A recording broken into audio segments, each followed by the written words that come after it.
So our next topic is about the Iwahig Penal Colony. So the facility was established during the American occupation. So it was established during the American regime in here in our country in the Philippines. So it was, however, during the Spanish regime, the Puerto Princesa was designated as a place where offenders sentenced to banishment were excited. So banishment means from the, by example, if the person, fellow person from Spanish was commit a crime, so they will be punished or exiled to another country here in the Philippines.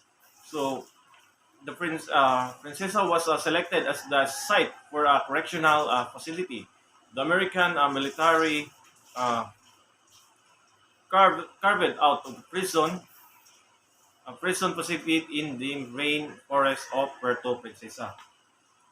So the institution had for its first superintendent. So the first superintendent who were accountable for managing the Iwahig Penal Colony was Lieutenant George Wolf, a member of U.S. Expeditionary Force who later became the first prison director.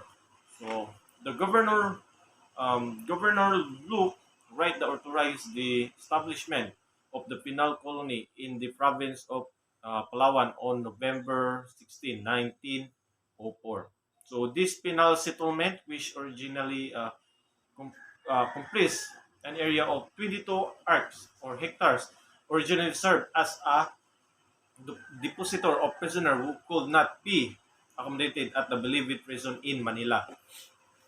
So in 1906, however, the Department of Commerce and Police, which later became the Department of Public Instruction, moved to turn the institution into the center of penal colony, supervised in accordance with trends at the time. So through the Department's effort, the Philippines Commission of the United States government passed the article number 1723 in 1907, classified the settlement as the penal institution. So, but under the supervision of Colonel John R. White at the Philippines Constabulary, who would become a superintendent by Iwahig in 1906, the colony became a successful settlement to all offender.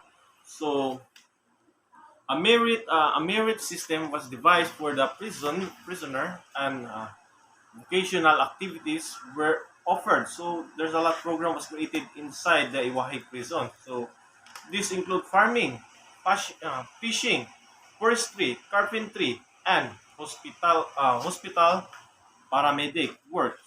So prisoners could choose the vocational activities they wanted. So in 1955, the administrative order number 20 was promulgated by the President at the implementary by the Secretary of Justice and the Secretary of Agriculture and Natural Resources.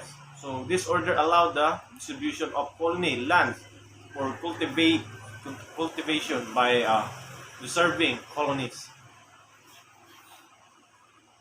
So on August 16, 1959, a committee was created by President Carlo P. Garcia. So it was a former president during that time. The study state that of national prison, accordingly, prisoner in Iwahig were divided into two groups in the settler of colonies. So Iwahig is subdivided into four zones or districts, central sub-colony, which an area of approximately 14, 14,700 hectares of Santa Lucia with the what do you call this, with the 9,000 or something more than that hectares, multiple with 8,000 hectares, and Inagawan with 13,000 hectares.